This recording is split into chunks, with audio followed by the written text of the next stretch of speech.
चुनाव महासंग्राम शुरू।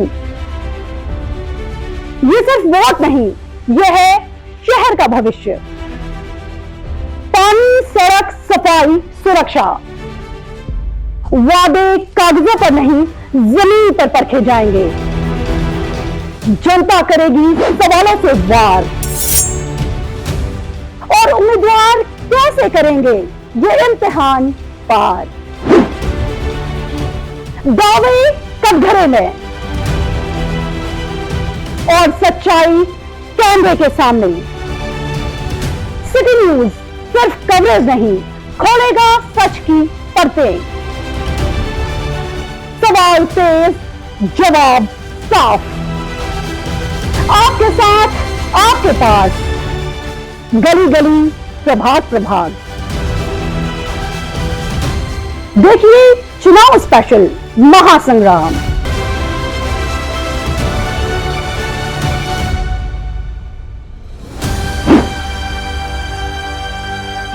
नमस्कार, सिटी न्यूज रात्री 10च्या बुलेटिनमध्ये प्रेक्षकांचं मनपूर्वक स्वागत। आज दिनांक 9 जानेवारी 2026 वार शुक्रवार। बातमीची सुरुवात करूया सुविचार मालेने। मार्ग उघडतील, फक्त अडथळ्यांना भिडा आणि जिद्दीने उभे राहा। आजचं सूचना आपण बघितलं, आता बघूया बातमीपत्राच्या ठळक बातम्या। या हेडलाईन्सचे प्रायोजक आहेत बीटीपी यात्रा ग्रुप अमरावती।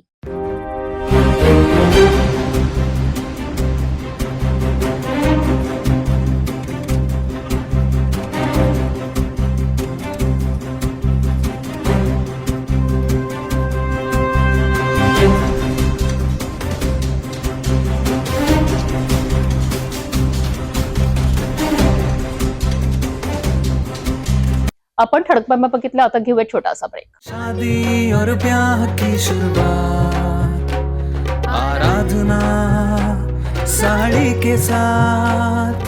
आराधना होलसेल शॉपिंग मॉल, L2 बीजलँड कॉम्प्लेक्स, नांदगाव पेठ, अमरावती, जवाहर रोड, अमरावती। ब्रेकनंतर बघूया सविस्तर बातम्या। अमरावती महानगरपालिका निवडणुकीच्या पार्श्वभूमीवर शहरातील राजकीय वातावरण चांगलेच तापले आहेत। अशातच राजापेठ परिसरातील संत कवरराम नगर येथे युवा स्वाभिमान पक्षाच्या प्रचार बूथजवळ घडलेल्या एका धक्कादायक घटनेमुळे एकच खळबळ उडाली आहे। काही समाजकंटकांनी थेट तलवारी घेऊन हैदोस घातल्याचा प्रकार समोर आला असून हा प्रकार नेमका कुणाला लक्ष करून होता याचा तपास आता पोलीस करीत आहेत। अमरावती महानगरपालिका निवडणुकीच्या पार्श्वभूमीवर शहरातील राजकीय वातावरण चांगलेच तापले आहे। अशातच राजापेठ परिसरातील संत कवरराम नगर येथे युवा स्वाभिमान पक्षाच्या प्रचार बूथ जवळ घडलेल्या एका धक्कादायक घटनेमुळे एकच खळबळ उडाली आहे। काही समाजकंटकांनी थेट तलवारी घेऊन हैदोस घातल्याचा प्रकार समोर आला असून हा प्रकार नेमका कुणाला लक्ष करून होता याचा तपास आता पोलीस करीत आहेत। अमरावती शहरात महानगरपालिका निवडणूक जोरात सुरू असतानाच युवा स्वाभिमान पक्षाने प्रचारात मोठी आघाडी घेतल्याचे चित्र आहे।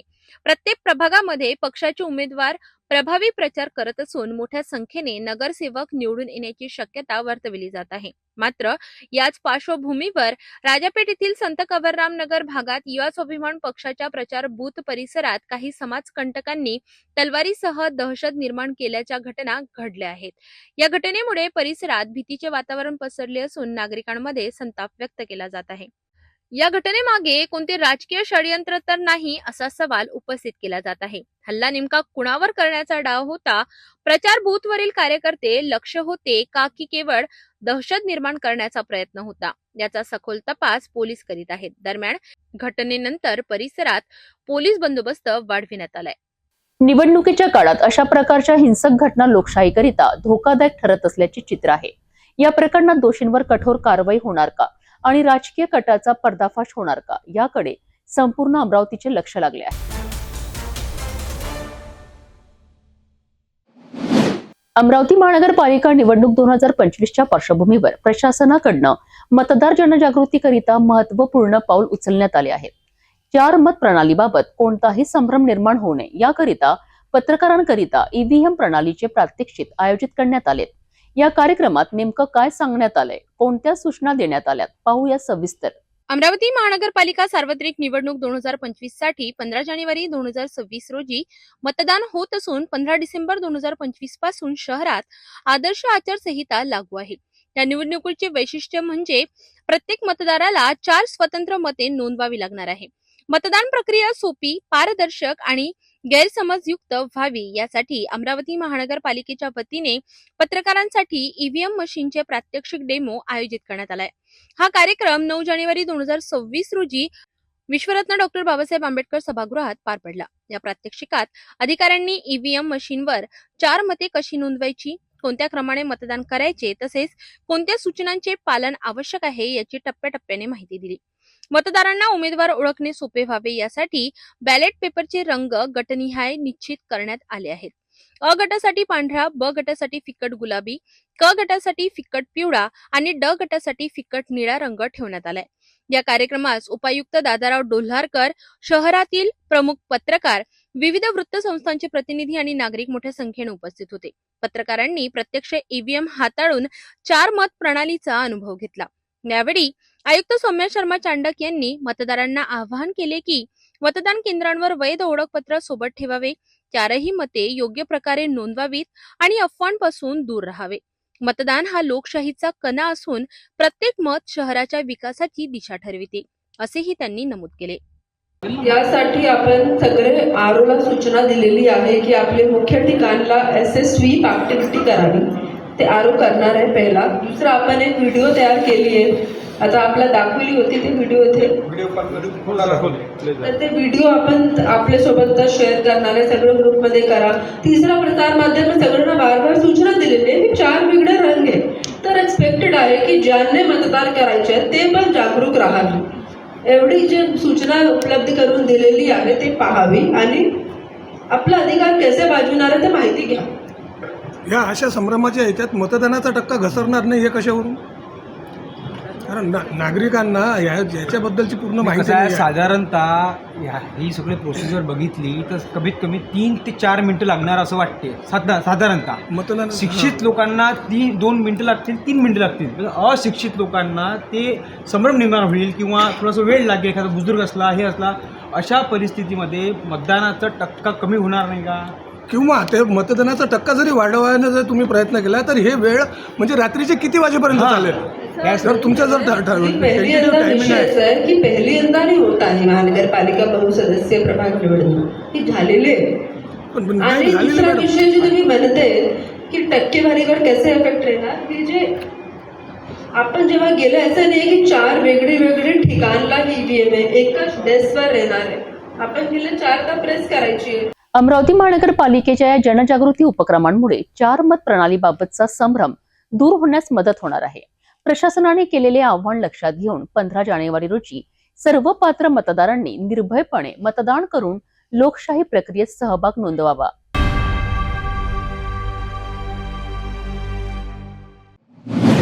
अमरावती महानगरपालिका निवडणुकीच्या पार्श्वभूमीवर राजकीय वातावरण तापू लागले असून युवा स्वाभिमान पक्षाने प्रचारात आघाडी घेतली आहे.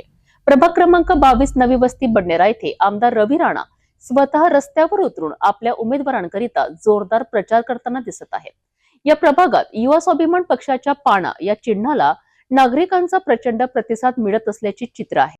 अमरावती महानगरपालिका निवडणुकीच्या पार्श्वभूमीवर राजकीय वातावरण तापू लागले असून युवा स्वाभिमान पक्षाने प्रचारात आघाडी घेतली आहे.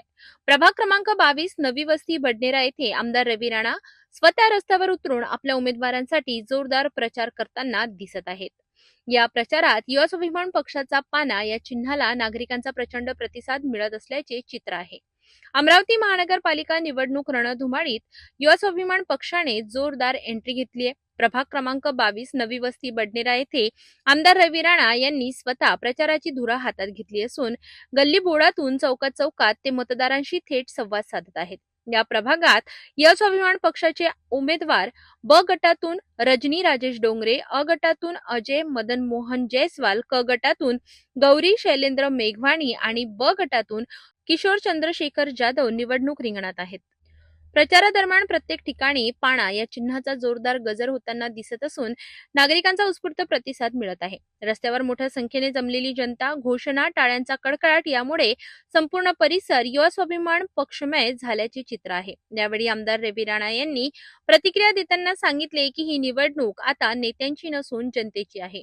जनता स्वतः उमेदवार ठरवत आहे. महानगरपालिकेमध्ये विकासाचा खरा अर्थ युवा स्वाभिमान पक्षाचे नगरसेवक दाखवतील. स्थानिक नागरिकांनीही विकास, पारदर्शक कारभार आणि जनतेशी थेट संपर्क यासाठी युवा स्वाभिमान पक्षाला पाठिंबा देत असल्याचे सांगितले.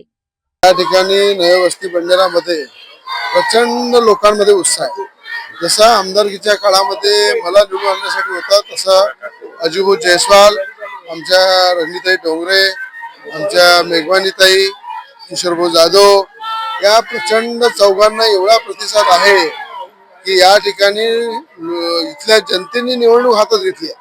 इथल्या जनतेने स्वतः मी उमेदवार आहे असं समजून प्रचार करत आहे आणि हा उत्साह बघून मला विधानसभा आठवत आहे की माझ्या विधानसभेमध्ये जसं जनतेने स्वतः मी उमेदवार आहे असं म्हणून निवडणूक घेतली, तसंच या ठिकाणी अजिभाऊ जयस्वाल, रणनीताई डोंगरे, किशोरभाऊ जाधव, आमच्या मेघवानीताई या सगळ्यांना आम्ही उमेदवार आहे असं जनता म्हणत आहे आणि स्वतःहून प्रचाराची याची धमकी सुरुवात आहे. हा प्रचार जो बघितला तुम्ही अतिशय उत्साह आहे, आनंदमय वातावरण आहे आणि या वातावरणामध्ये हे चारही लोक प्रचंड मताने विजय होणार. मी शैलेंद्र मेघवानी, सिंधी कॅम्प नवस्ती बडनेरा प्रभाग क्रमांक 22. माझी सुविद्य आमचे घरचे ते आता ओपन महिला मधून उभे आहे. रोड, रस्ते, नाल्या हे सगळे इथं रविभाऊ राणा यांच्या मार्फत होत आहे. आमदार साहेबांना अजून इथं मोठा आपण एखादा HVPM सारखा व्यायाम प्रसारक मंडळ किंवा आपला मोठा ट्रॅक, स्विमिंग पूल वगैरे म्हणजे इथं जे आपल्या इथं जे हे आहे टॅलेंट आहे तो कुठेतरी मागे राहत आहे, त्याला आपण समोर घेण्याचं दोन जणांचं काम करू. एकूणच अमरावती महानगरपालिका निवडणुकीत प्रभाग क्रमांक 22 मध्ये युवा स्वाभिमान पक्षाला मिळणारा प्रतिसाद लक्षवेधी ठरत आहे. आमदार रवी राणा यांचा थेट जनतेशी संवाद आणि पाणा या चिन्हाला मिळणारा उत्साह पाहता येत्या निकालात काय घडते याकडे सर्वांचे लक्ष लागले आहे. अमरावती महानगरपालिका निवडणुकीच्या पार्श्वभूमीवर राजकीय वातावरण चांगलेच तापू लागले आहेत. प्रभाग क्रमांक 14 मध्ये उद्धव बाळासाहेब ठाकरे गटाच्या उमेदवारांच्या प्रचाराला मोठी सुरुवात झाली आहे. सराफा बाजार परिसरात भव्य प्रचार कार्यालयाचे उद्घाटन करण्यात आले असून या उद्घाटन कार्यक्रमात राष्ट्रवादी आणि उभाटा युतीची ताकद स्पष्टपणे दिसून आली आहे. अमरावती महानगरपालिकेच्या प्रभाग क्रमांक 14 मधील उद्धव बाळासाहेब ठाकरे गटाचे उमेदवार प्रवीण हरमकर आणि विशाखा हरमकर यांच्या मुख्य प्रचार कार्यालयाचे सराफा बाजार परिसरात भव्य आणि जल्लोषात उद्घाटन करण्यात आले. या प्रचार कार्यालयाचे उद्घाटन आमदार संजय खोडके आणि आमदार सुलभा खोडके यांच्या हस्ते फीत कापून करण्यात आले. या कार्यक्रमाला कार्यकर्ते, पदाधिकारी आणि नागरिकांनी मोठ्या संख्येने उपस्थिती लावून शक्ती प्रदर्शन केले. प्रभाग क्रमांक 14 मध्ये राष्ट्रवादी काँग्रेस, अजित पवार गट आणि उभाटा गटाची अधिकृत युती करण्यात आली असून त्यांचा स्पष्ट संदेश या उद्घाटनातून देण्यात आला. उद्घाटन प्रसंगी बोलताना आमदार सुलभा खोडके यांनी दमदार भाषण करत कार्यकर्त्यांमध्ये जोश भरला. यावेळी त्यांनी मतदारांना आवाहन करत सांगितले की 2 मत उभाटा गटाला आणि 2 मत राष्ट्रवादी काँग्रेसला द्यावीत. तसेच आमदार सुलभा खोडके यांनी राणा दाम्पत्यांवर थेट निशाणा साधत बायको एका पक्षात आणि नवरा दुसऱ्या पक्षात आहे असा आरोप करत जोरदार टीका केली. या भाषणामुळे प्रभागातील राजकीय चर्चांना वेग आला असून निवडणुकीची रणधुमाळी अधिक तीव्र होताना दिसत आहे. कमळाला मत द्या आणि लगेच उतरून मुख्यमंत्र्यांच्या उतरून म्हणते नाही आता पानाला द्या. आमच्या मसानगंज मध्ये आल्या तिथे सांगितलं तुम्ही कमळ चालू नका, पाना चालवा म्हणते. काय कमळाचा उमेदवार आहे? अरे या लोकांनी मेहनत केलेली आहे, कोणी असो, पक्ष आहे, पक्षाचे विचार आहे आणि महानगरपालिका ही सहकार्याची निवडणूक आहे, ही काही नेत्याची निवडणूक नाही आहे. ज्याच्यात ताकद असेल तो निवडून येईल, त्याची मेहनत निवडून येईल, त्याचा संपर्क निवडून येईल, पक्षाच्या विचाराने त्यांना उमेदवारी दिली आहे. मग तुम्ही आपल्या त्या पक्षाचे मोठे नेते म्हणता, मीटिंगमध्ये राहता आणि त्या ठिकाणी असताना आमच्या मसानगंजमध्ये आले, त्या ठिकाणी बऱ्याच ठिकाणी आता अमरावतीमध्ये बघा तुम्ही इथे जातात याला द्या, 3 मत कमळला द्या, 1 मत बांधायला द्या. मग कोणता त्यांच्या आवडीचा असेल त्याला द्या. हे असं राजकारण चालत नाही. अमरावतीचं राजकारण बिघडायचं काम चालू आहे. म्हणून अशा या लोकांना थोडंसं सत्तेपासून दूर ठेवा. बघताय तुम्ही 5 वर्ष 4 वेळा आमदार झाले, 4 वर्षात कोणते प्रश्न मांडले हो अमरावती शहराचे? काही अमरावती महानगरपालिकेचे प्रश्न मांडलेले दिसले का तुम्हाला? काही विकास झाला का? म्हणजे या ठिकाणी असताना फक्त इलेक्शन आला की राजकारण करायचं, धर्मामध्ये वाद निर्माण करायचं आणि या ठिकाणी आपलं अमरावती शहर मात्र आहे, आपण सगळेजण सर्व धर्म समभावानी राहतो. पण या ठिकाणी निवडणूक आली की या ठिकाणी भांडणं लावायचे, समाजामध्ये भांडणं लावायचे आणि आपल्याला मतं कशी मिळतील, आपल्याला सत्ता कशी मिळतील यासाठी प्रयत्न केला जातो. एकीकडे प्रचार कार्यालयाचे उद्घाटन तर दुसरीकडे थेट राजकीय आरोप प्रत्यारोप. प्रभाग क्रमांक 14 मधील लढत आता अधिकच रंगतदार होताना दिसत आहे. येणाऱ्या दिवसात प्रचार आणखी तीव्र होणार असल्याचे संकेत या कार्यक्रमातून मिळत आहे. प्रभाग क्रमांक 6D मध्ये महानगरपालिका निवडणुकीची रंगत दिवसेंदिवस वाढताना दिसत आहे. युवा स्वाभिमान पक्षाचे उमेदवार दीपक साहू यांना जनतेकडून प्रचंड प्रतिसाद मिळत असल्याचे चित्र सध्या मोरबाग परिसरात पाहायला मिळाले आहे. प्रचारादरम्यान नागरिकांचा उत्स्फूर्त सहभाग आणि रस्त्यांवर उतरलेली जनता ही बदलाची नांदी मानली जात आहे. अमरावती महानगरपालिकेच्या प्रभाग क्रमांक 6 मोरबाग विलासनगरमध्ये महानगरपालिका निवडणुकीची रंगत दिवसेंदिवस वाढताना दिसत आहे. युवा स्वाभिमान पक्षाचे उमेदवार दीपक किसनराव साहू उर्फ सम्राट यांना जनतेकडून प्रचंड प्रतिसाद मिळत असल्याचे चित्र सध्या मोरबाग परिसरात पाहायला मिळत आहे. प्रचारादरम्यान नागरिकांचा उत्स्फूर्त सहभाग आणि रस्त्यावर उतरलेली जनता ही बदलाची नांदी मानली जात आहे. प्रभाग क्रमांक 6 मधील विलासनगर, मोरबाग आणि संपूर्ण परिसरात युवा स्वाभिमान पक्षाचे उमेदवार दीपक किसनराव साहू यांच्या प्रचाराला अभूतपूर्व प्रतिसाद मिळत आहे. घराघरातून नागरिक स्वतःहून बाहेर पडत प्रचारात सहभागी होत असून सम्राट यांच्या नावाचा जोरदार गजर परिसरात ऐकायला मिळत आहे. विशेष म्हणजे माजी खासदार नवनीत राणा यांच्या जाहीर सभेनंतर संपूर्ण वातावरणात बदल झाल्याचे स्पष्टपणे दिसून येत आहे. स्थानिक नागरिकांच्या मते विकास, स्वच्छता, पाणी पुरवठा आणि मूलभूत सुविधांसाठी एक तरुण, सक्षम आणि स्थानिक नेतृत्व आवश्यक असून ती भूमिका दीपक साहू सम्राट पूर्ण करू शकतील असा विश्वास मतदार व्यक्त करीत आहेत.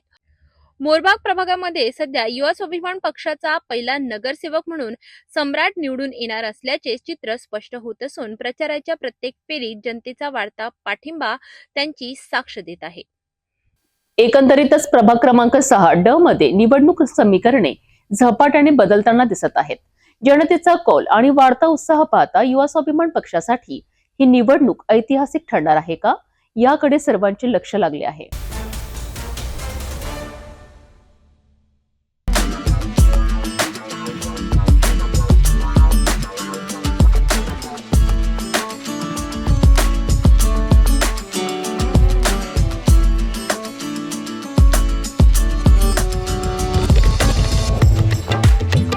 अमरावती महानगरपालिका निवडणूक 2026च्या पार्श्वभूमीवर शहरात राजकीय वातावरण तापले असून प्रभाग क्रमांक 13 अंबापेठ गोरक्षण परिसरात भारतीय जनता पार्टीच्या मुख्य प्रचार कार्यालयाचे उद्घाटन मोठ्या उत्साहात पार पडले आहे.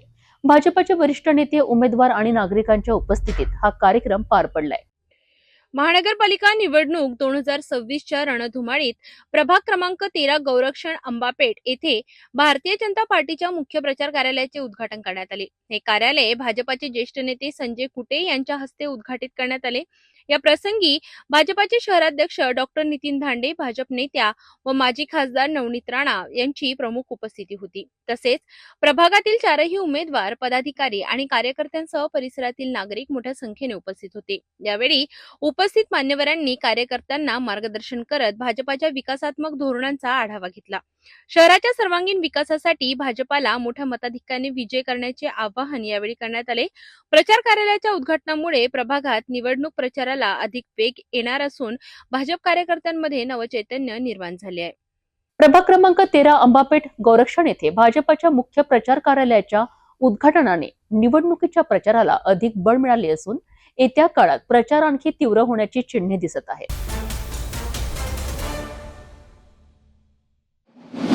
अमरावती महानगरपालिका निवडणुकीच्या रणधुमाळीत बेलपुरा परिसरात राजकीय वातावरण तापलेले पाहायला मिळालेत. युवा स्वाभिमान पक्षाच्या उमेदवारांच्या प्रचाराकरिता आमदार रवी राणा यांची जाहीर सभा मोठ्या उत्साहात पार पडली आहे. ढोल ताशांच्या गजरात झालेल्या या सभेत रवी राणा यांनी थेट विकासाचं आव्हान मतदारांना दिलं आहे.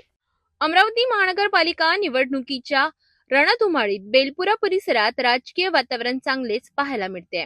युवा स्वाभिमान पक्षाच्या उमेदवारांच्या प्रचारासाठी आमदार रवी राणा यांची जाहीर सभा मोठ्या उत्साहात पार पडली. ढोल ताशांच्या गजरात झालेल्या या सभेत रवी राणा यांनी थेट विकासाचं आवाहन मतदारांना दिलं. अमरावती महानगरपालिका निवडणुकीत प्रभाग क्रमांक 12 स्वामी विवेकानंद बेलपुरा येथून युवा स्वाभिमान पक्षाचे 4 उमेदवार निवडणुकीच्या रिंगणात उतरले आहेत. अनुसूचित जाती प्रवर्गातून अ वर्गातून संजय माहुलकर, ब वर्गातून ॲडव्होकेट प्रीती रेवणे बनारसे आणि क वर्गातून अर्चना गणेश ताल्हण तर ड वर्गातून निखिल आकोटकर निवडणूक लढवत आहेत. या उमेदवारांच्या प्रचारासाठी बेलपुरा येथील हनुमान मंदिर परिसरात आमदार रवी राणा यांची जाहीर सभा मोठ्या उत्साहात पार पडली. ढोल ताशांच्या गजरात रवी भाऊ यांचे भव्य स्वागत करण्यात आले.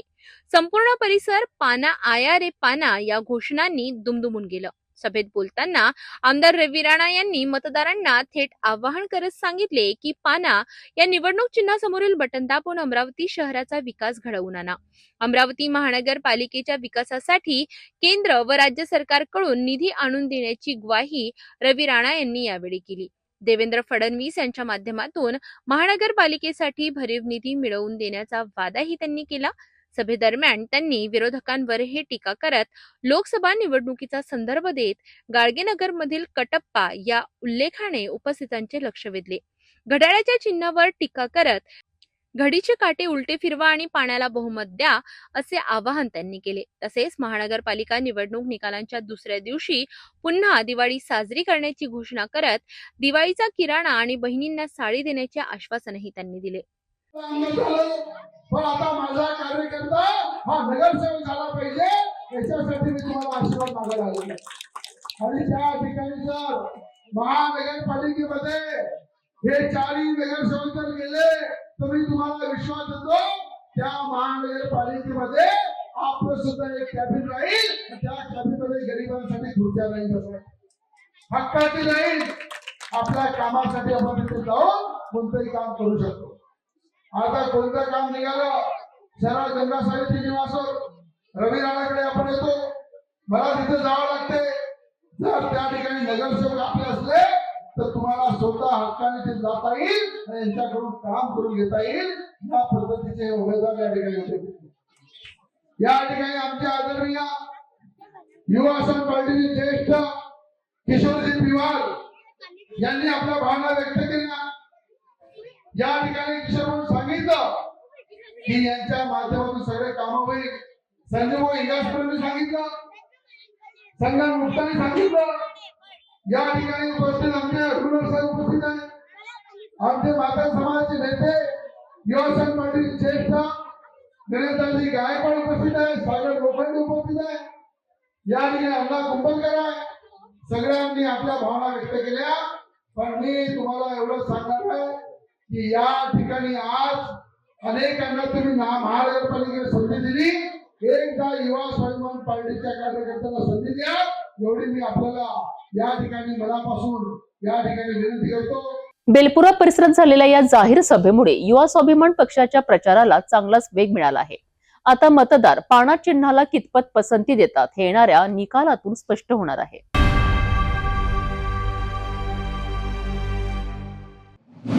अमरावती शहरात सामाजिक, शैक्षणिक, कला, क्रीडा आणि सांस्कृतिक क्षेत्रात उल्लेखनीय कार्य करणाऱ्या व्यक्तींचा सन्मान करणारा कलानगरी वेलफेअर सोसायटी अमरावतीचा गुणगौरव सोहळा मोठ्या उत्साहात पार पडलाय. संस्थेच्या 5व्या वर्धापन दिनानिमित्त आयोजित या सोहळ्यात मान्यवरांच्या उपस्थितीत पुरस्कार वितरण आणि एका नव्या मोबाईल ॲपचे विमोचन करण्यात आले. कलानगरी वेलफेअर सोसायटी अमरावतीच्या वतीने आयोजित गुणगौरव सोहळा 8 जानेवारी रोजी जोशीहॉल अमरावती येथे उत्साहात संपन्न झाला. या सोहळ्यात सामाजिक, शैक्षणिक, सांस्कृतिक, कला, क्रीडा तसेच विविध क्षेत्रातील उल्लेखनीय कार्य करणाऱ्या मान्यवरांचा पुरस्कार व फुलांचे रोपटे देऊन सन्मान करण्यात आला. कार्यक्रमाच्या उद्घाटिका म्हणून समाजसेविका अनुष्का बेलोरकर उपस्थित होत्या. विशेष अतिथी म्हणून Zee Marathi drama juniors fame बालकलाकार यश अनिल वाकडे आणि सिनेकलावंत लाखनवाडीचा राजा फेम विजय कुमार खंडारे यांची उपस्थिती होती. या गुणगौरव सोहळ्यात समाजसेविका करुणा कदम आणि इंदुमती गोंडाणे माजी शिक्षिका यांचा विशेष सत्कार करण्यात आला. यावेळी गाववाला या मोबाईल ॲपचे विमोचन मान्यवरांच्या हस्ते करण्यात आले. कार्यक्रमाला नागरिकांचा व प्रेक्षकांचा उत्स्फूर्त प्रतिसाद लाभला. सामाजिक जाणीव जपत विविध क्षेत्रातील कर्तृत्ववान व्यक्तींना सन्मानित करणारा कलानगरी वेलफेअर सोसायटी अमरावतीचा 5वा वर्धापन दिनानिमित्त आयोजित गुणगौरव सोहळा खऱ्या अर्थाने प्रेरणादायी ठरला आहे.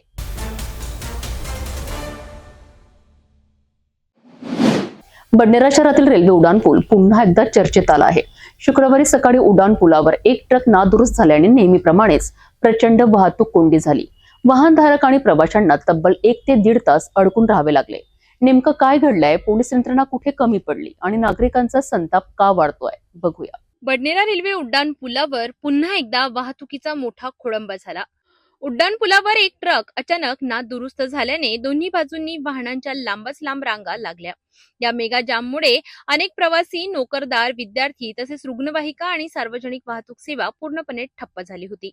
वाहतूक सुरळीत होण्यासाठी नागरिकांना तब्बल 1 ते 1.5 तास प्रतीक्षा करावी लागली. या परिस्थितीत बडनेरा पोलिसांनी वाहतूक सुरळीत करण्याचा प्रयत्न केला. मात्र वाहतूक शाखेचा केवळ एकच कर्मचारी घटनास्थळी उपस्थित असल्याचे चित्र पाहायला मिळाले.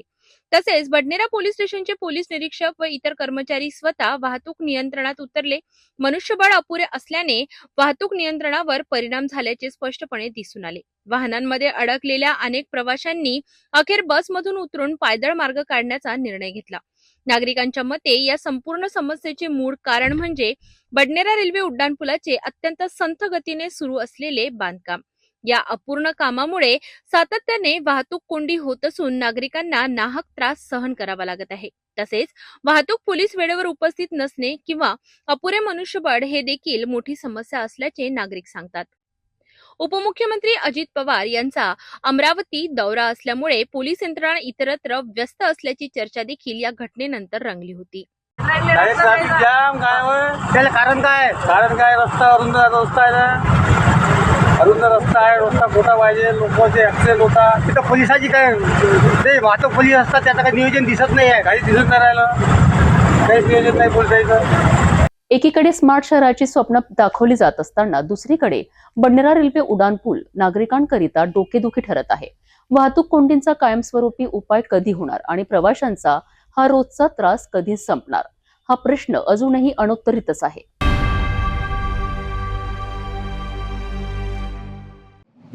दर्यापूर अकोट रोडवर झालेल्या एका भीषण अपघातात शैक्षणिक क्षेत्राला मोठा धक्का बसला आहे. गुरुकुल BSc नर्सिंग कॉलेजचे प्राचार्य डॉक्टर बालासुब्रमणी नचिमुथू यांचा दुर्दैवी मृत्यू झाला आहे. माहेश्वरी भवन परिसरात झालेल्या या अपघाताने संपूर्ण दर्यापूर शहरासह शैक्षणिक वर्तुळात शोककळा पसरली आहे. दर्यापूर अकोट महामार्गावरील माहेश्वरी भवन परिसरात सकाळच्या सुमारास भीषण अपघाताची घटना घडली. Gurukul BSc nursing college Shiv road Daryapur येथे प्राचार्य म्हणून कार्यरत असलेले प्राध्यापक डॉक्टर बालासुब्रमणी नचिमुथू, मूळ रहिवासी तामिळनाडू, हे आपल्या बुलेट दुचाकीवरून काही कामासाठी जात असताना समोर असलेल्या ट्रकच्या मागील भागाला जोरदार धडक बसली आणि ही धडक इतकी भीषण होती की डॉक्टर नचिमुथू यांचा जागीच मृत्यू झाला. अपघातानंतर परिसरात एकच खळबळ उडाली. स्थानिक नागरिकांनी तत्काळ मदत कार्य सुरू केले, मात्र डॉक्टरांनी त्यांना मृत घोषित केले. दर्यापूर अकोट हा मार्ग वाहतुकीच्या दृष्टीने अत्यंत वर्दळीचा असून या परिसरात याआधीही अनेक अपघात घडले आहेत. तरी देखील अद्यापपर्यंत ठोस वाहतूक नियंत्रण उपाययोजना करण्यात आलेल्या नाही. या दुर्घटनेनंतर नागरिकांकडून या मार्गावर गतिमर्यादा, सिग्नल, स्पीड ब्रेकर व पोलीस बंदोबस्त वाढविण्याची मागणी होत आहे. या दुर्दैवी घटनेमुळे गुरुकुल BSc नर्सिंग कॉलेजमधील शिक्षक, कर्मचारी, विद्यार्थी तसेच संपूर्ण शैक्षणिक क्षेत्रात हळहळ व्यक्त केली जात आहे. दर्यापूर अकोट रोडवरील हा अपघात केवळ एका व्यक्तीचा मृत्यू नसून शैक्षणिक क्षेत्राची मोठी हानी आहे. वेळीच योग्य उपाययोजना झाल्या नाहीत तर अशा घटना पुन्हा घडण्याची भीती नागरिक व्यक्त करीत आहेत.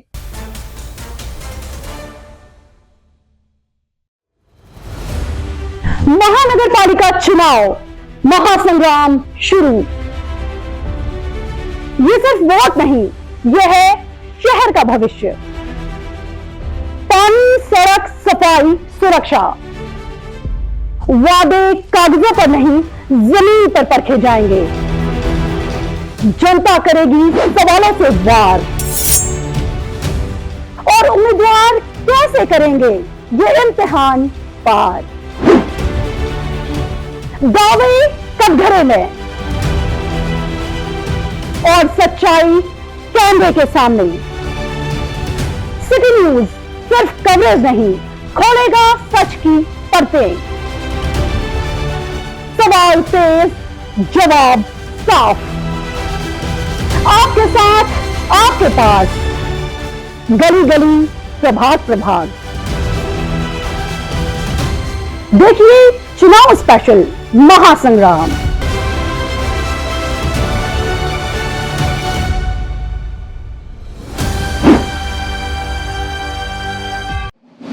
नागपूर शहरात ऑपरेशन थंडर अंतर्गत माणकापूर पोलीस ठाण्याच्या हद्दीत आंतरराज्य गांजा तस्करी प्रकरणाचा पर्दाफाश करण्यात आला आहे। ओडिशा राज्यातून गांजाची तस्करी करणाऱ्या 4 आरोपींना अटक करण्यात आली असून त्यांच्याकडून तब्बल 29 किलो 100 ग्रॅम गांजा आणि 12 लाखांहून अधिक किमतीचा मुद्देमाल जप्त करण्यात आला आहे। या कारवाईमुळे नागपूर शहरातील अंमली पदार्थ तस्करांमध्ये खळबळ उडाली आहे। रोजी सकाळी पहाटे 4 वाजताच्या दरम्यान आमचं जे DB टीम आहे आणि BT मार्शल आहेत हे पेट्रोलिंग करत होते। पहाटेच्या वेळी पेट्रोलिंग करत असताना नुपूर वाईन शॉप, फरस चौक, मानकापूर या ठिकाणी एक संशयास्पद कार क्रमांक आहे HR 29 AZ 4166 ही पांढऱ्या रंगाची निसान सनी कार आहे। ही कार त्या ठिकाणी संशयास्पद स्थितीत मिळून आली। कारमध्ये काही इसम होते। आमच्या पोलिसांनी त्या ठिकाणी जाऊन त्यांना हटकलं। त्यावेळी एक इसम कारमधून उतरून त्या ठिकाणी पळून गेला। त्यावेळी पोलिसांना जास्त डाऊट आला, त्यामुळे इतर जे 3 इसम होते त्या 3 इसमांना पोलिसांनी ताब्यात घेतलं। ताब्यात घेऊन त्यांच्याकडे विचारपूस केली, परंतु त्यांनी उडवाउडवीची उत्तर द्यायला चालू केले। त्यानंतर त्यांच्या वाहनाची तपासणी केली असता वाहनामध्ये जी स्टेपनी ठेवायची जागा असते डिक्कीमध्ये, त्या डिक्कीमधील स्टेपनी ठेवायच्या जागी जो खोलगट भाग असतो त्या खोलगट भागाच्या वर एक पत्रा लावलेला होता आणि त्याला वेल्डिंग करून परमनंट ते पत्रा त्या ठिकाणी लावण्यात आलेला होता। अशा प्रकारे सिच्युएशन बघितल्यानंतर पोलिसांना जास्त संशय आला आणि त्या ठिकाणी मग थोडंसं चाचपणी केल्यानंतर असं दिसून आलं गांजा या पदार्थाचा त्या ठिकाणी वास येऊ लागला। उग्र वास जाणवल्यानंतर लक्षात आलं की गांजा असण्याची शक्यता आहे। त्यानुसार जे ताब्यात घेतलेले इसम होते त्यांच्याकडे देखील विचारपूस केली, तर त्यांनी देखील कबुली दिली की त्याच्यामधून गांजा हा अंमली पदार्थ आणलेला आहे आणि ते ओडिशा इथून आलेले आहेत। त्यानंतर मग आम्हाला माहिती मिळाली, त्याचप्रमाणे आम्ही रात्री इतर स्टाफना पहाटेच्या वेळी बोलून घेतलं आणि रिसर त्या ठिकाणी पंचांना बोलावून जी काही झडती प्रक्रिया आहे ती झडती प्रक्रिया पूर्ण करून तो जो मुद्देमाल होता गांजा हा जप्त केला। याच्यामध्ये झडतीमध्ये एकूण 29 किलो 100 ग्रॅम ज्याची मार्केट व्हॅल्यू 5,82,000 रुपये आहे। हा एवढा मोठ्या प्रमाणात कमर्शियल क्वांटिटी असलेला गांजा त्या ठिकाणी आम्हाला मिळून आला, तो जप्त करण्यात आला आहे। त्याच्याप्रमाणे जी पांढऱ्या रंगाची कार होती ती सुमारे 6 लाख रुपये किमतीची कार आणि त्याचप्रमाणे काही किरकोळ रोख रक्कम आणि आरोपींचे मोबाईल जे आहेत ते त्या ठिकाणी जप्त करण्यात आलेले आहेत आणि जप्त करून आरोपींविरुद्ध NDPS कायद्यानुसार गुन्हा दाखल करण्यात आलेला आहे। याच्यामध्ये आरोपी बलराम बुराडी, प्रदीप कुमार दास, सुरेंद्र पुजारी आणि जतीन खिल्लो हे सर्व ओडिसाचे राहणार आहेत आणि ओडिसा इथून प्रवास करून ते गांजा विक्रीसाठी नागपूर, मानकापूर या ठिकाणी आलेले होते।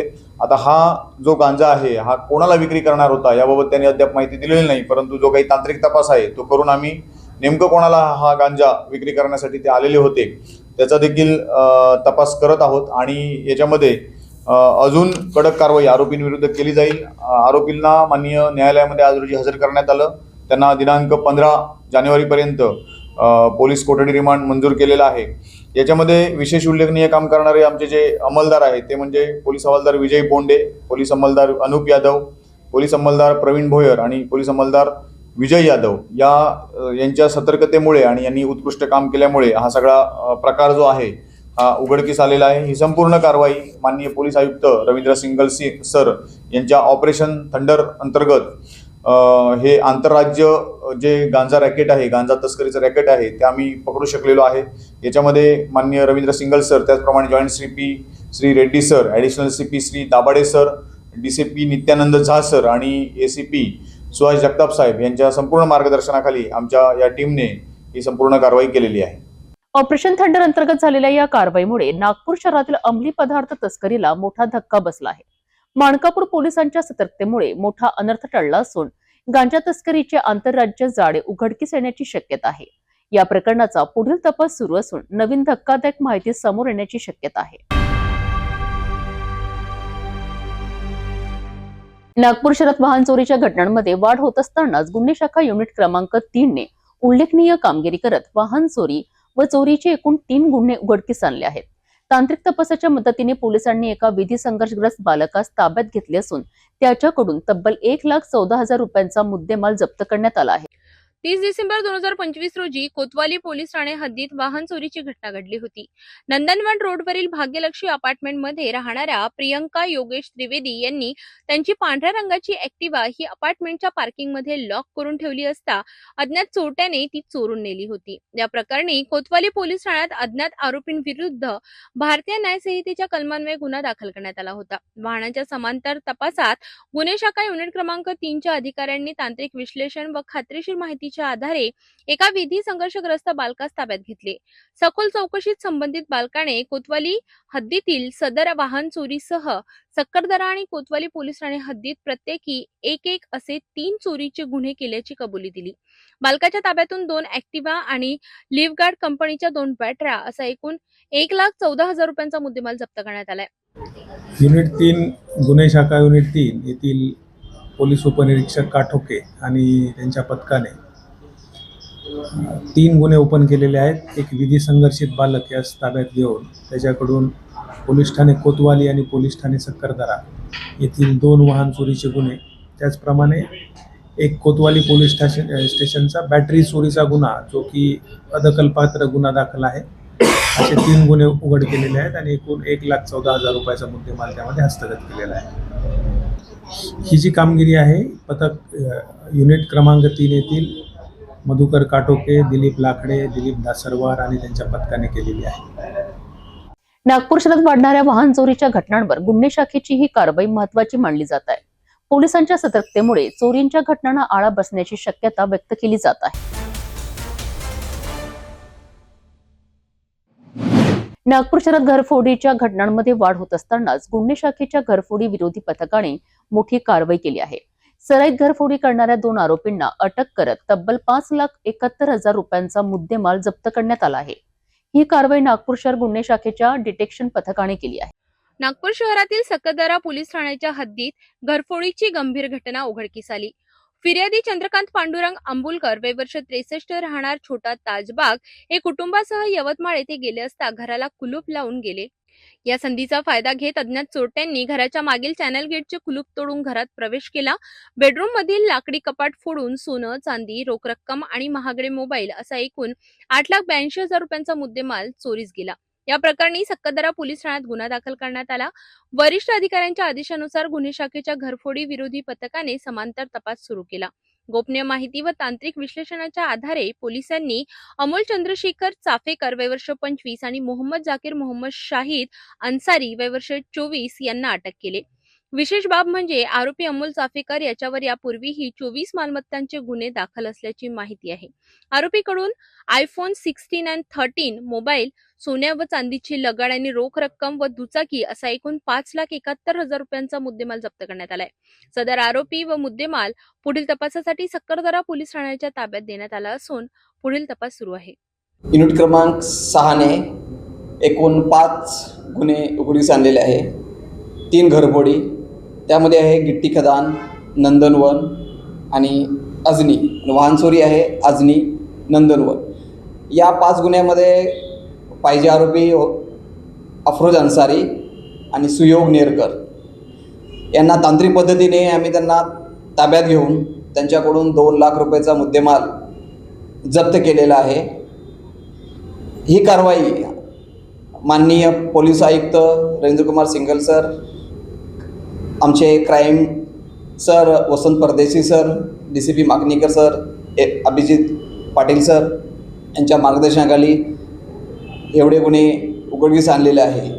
यामध्ये माझ्या टीमने API गायकवाड, PSI रोठे, युवानंद कडू, रवींद्र राऊत, प्रफुल्ल पारधी, वीरेंद्र पांडे व इतर अंमलदार यांनी मेहनत करून 2-3 दिवस सापळा रचून या 2 नमूद आरोपीला ताब्यात घेतलेले आहे आणि पुढील तपासाकरता गिट्टी खदान पोलिसांच्या ताब्यात दिले आहे. या गुन्ह्यामध्ये एकूण 2 लाख रुपयाचा मुद्देमाल जप्त केलेला आहे आणि पुढील तपासाकरता गिट्टी खदानच्या PS कडे हँडओव्हर केला. नागपूर शहरात वाढत्या घरफोडीच्या घटनांवर नियंत्रण मिळवण्याकरिता पोलिसांची ही कारवाई निश्चितच महत्त्वाची मानली जात आहे. सराईत गुन्हेगारांना जेरबंद करत गुन्हे शाखेने नागरिकांमध्ये सुरक्षिततेचा विश्वास निर्माण केला आहे. पुढील तपासात आणखी गुन्हे उघडकीस येण्याची शक्यता पोलिसांनी व्यक्त केली आहे. खडकी डोंगरगाव हादरलं आहे. आई वडिलांच्या डोळ्यांसमोर काळाने झडप घातली. 4 वर्षाच्या चिमुकल्याचा अंगणातूनच बिबट्याने बळी घेतला आहे. गोंदिया जिल्ह्यातील तिरोडा तालुक्यात शुक्रवारी सकाळी घडलेल्या या भीषण घटनेने संपूर्ण विदर्भ हादरून गेला आहे. नरभक्षी बिबट्याचा हल्ल्यात 4 वर्षीय हियांश रहाणगडाले यांचा जागीच मृत्यू झाला असून वन विभागाच्या निष्काळजीपणावर आता संतापाचा उद्रेक होत आहे. गोंदिया जिल्ह्यातील तिरोडा तालुक्यातील ग्राम खडकी डोंगरगाव 9 जानेवारीच्या रोजी सकाळचे शांत वातावरण आणि अचानक काळजाचा ठोका चुकविणारी घटना. 4 वर्षीय हियांश शिवशंकर रहांगडाले हा चिमुकला नेहमीप्रमाणे घराच्या अंगणात चुलीजवळ ऊब घेत बसला होता. आई वडील घराजवळच होते आणि त्याच क्षणी दबात धरून बसलेल्या नरभक्षी बिबट्याने थेट अंगणात झडप घातली. काही कडायच्या आतच बिबट्याने हियांशला जबड्यात पकडलं. आई वडिलांच्या किंकाळ्या आसमंतात घुमल्या. गावकरी धावत आले. आरडाओरड, काठ्या दगडांचा मारा झाला. मात्र काही मिनिटातच बिबट्याने हियांशचा निर्घुणपणे जीव घेतला. रक्ताच्या थारोळ्यात पडलेला तो निष्पाप देह पाहून संपूर्ण गाव ढसाढसा रडलं. या परिसरात मागील अनेक दिवसांपासून बिबट्याचा मुक्त संचार असल्याचं ग्रामस्थ सांगतात. वारंवार तक्रारी करूनही वन विभागाने ना पिंजरा लावला, ना गस्त वाढवली, ना जनजागृती केली आणि आज त्या निष्काळजीपणाचा बळी एका निष्पाप चिमुकल्याला द्यावा लागला. घटनेनंतर गावात तीव्र संतापाचं वातावरण आहे. पालकांमध्ये भीतीचं सावट पसरलं असून शाळकरी मुले, घराबाहेर खेळणारी चिमुरडी सगळेच असुरक्षित झाले आहेत. नरभक्षी बिबट्याला तात्काळ जेरबंद करा, पीडित कुटुंबाला आर्थिक मदत व सरकारी नोकरी द्या आणि जबाबदार अधिकाऱ्यांवर कठोर कारवाई करा, अशी जोरदार मागणी ग्रामस्थांकडून होत आहे. आज रांगडाले परिवारामध्ये बिबट्याच्या हल्ल्यामुळे एका 4 वर्षीय मुलाचा मृत्यू झाला. या घटना होण्याच्या आधी फॉरेस्ट विभागाला 29 तारखेला जो बकरा तेजराज म्हणजे प्रभुदास तेजराज कटरे त्यांच्या बकरा नेला, त्याच वेळेस त्यांना सूचना करून सदर बाब त्यांच्या निदर्शनात आणून दिली आणि त्यानंतर लगेच दुसऱ्या दिवशी पत्र देऊन याच्यावरती तात्काळ उपाय करण्याची मागणी केली. त्यांनी फक्त गस्त लावण्याचा प्रयत्न केला, परंतु त्यांनी पाहिजे ती उपाययोजना न केल्यामुळे आज या रांगडाले परिवारात जो घटना घडली ही त्यांच्या निष्काळजीपणाचं कारण आहे. कारण की सदर मुलगा हा आपल्या घरी असताना तो त्याच्या घरून बिबट्यानं नेणं म्हणजे हे दुर्दैवच आहे आणि या दुःखद घटनेच्यासाठी जबाबदार वन विभागाचे अधिकारी असल्याचा मला मनाला कुठेही कमीपणा वाटत नाही.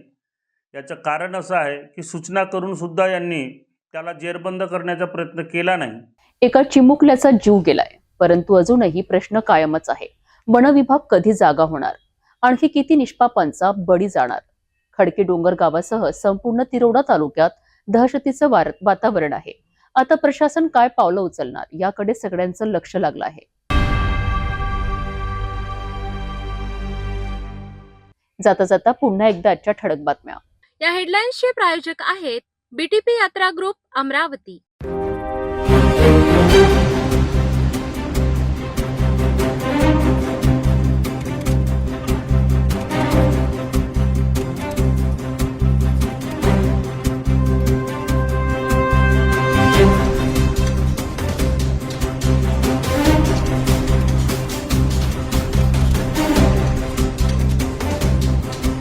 आपण आता सिटी चॅनल आपल्या टीव्हीवरही बघू शकता. यामध्ये next channel 117, Jio channel 872, GTPL channel 73, Fastway channel 256 वर बघू शकाल.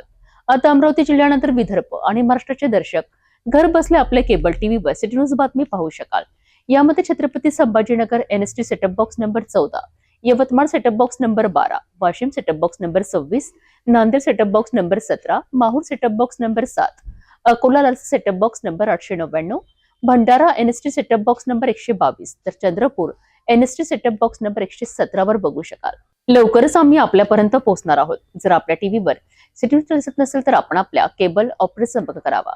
आपण सिटी न्यूज केबलच्या व्यतिरिक्त युट्यूब, फेसबुक, इंस्टाग्राम आणि ट्विटरवर बघू शकता. याकरिता सोशल मीडिया अकाउंट सबस्क्राईब करा, फॉलो करा, लाईक करा. युट्यूब अकाउंट सबस्क्राईब करण्याकरिता सबस्क्राईब बटनाला क्लिक करा आणि बेल आयकॉन दाबायला विसरू नका, कारण सर्वप्रथम समाचार आपल्यापर्यंत पोहोचणार आहेत. तसेच सिटीचे फेसबुक पेज लाईक करा, इंस्टाग्राम आणि ट्विटर हँडल फॉलो करा. आपण व्हॉट्सअपवर सुद्धा सूचना देऊन न्यूज प्राप्त करू शकता. व्हॉट्सअप नंबर स्क्रीनवर येत आहे. हे बातमीपत्रावरच थांबूया. पुन्हा भेटू नवीन घडामोडींसोबत. आपण बघत राहा फक्त सिटी न्यूज. हर खबर पर पैनी नजर, हर मुद्दे पर सटीक वार, यही है सिटी न्यूज की पहचान. जहाँ सच्चाई की आवाज दबाई जाती है, वहाँ सिटी न्यूज उठाता है सवाल. हर स्क्रीन पर, हर प्लेटफॉर्म पर हमारी मौजूदगी बोलती है. सिटी न्यूज हमेशा सच के साथ.